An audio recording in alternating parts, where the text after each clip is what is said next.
Yeah, now considering significant digits, here I've written some short rules. Number one is 1 to 9 are always significant.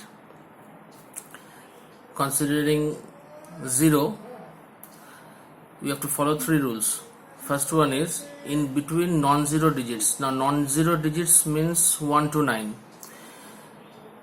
If a 0 is present between non-zero digits, it is always significant. Second is if we have 0 to the left side of the non-zero digits, they are all insignificant or non-significant. To the right of the non-zero digits, we have to follow 2 rules. If a decimal is present, then we have to consider the 0 as significant. If the decimal is absent, then we have to consider the 0 as non-significant. And the last rule is that the powers of 10 are ignored. Now we take a few examples.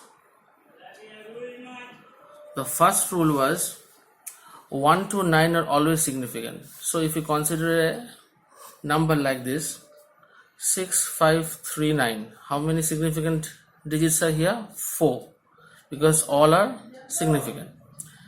Now 65390, 0. Now these two zeros are onto the right side of the non-zero digits.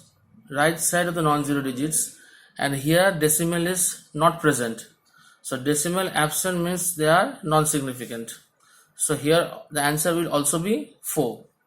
But if we consider a number like 65.390, this 0 lies to the right of the number, but we have a decimal.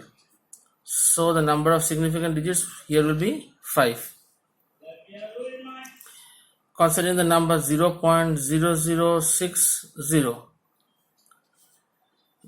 to the left of 6 we have 3 zeros. To the left of non-zero digits, these zeros are all insignificant.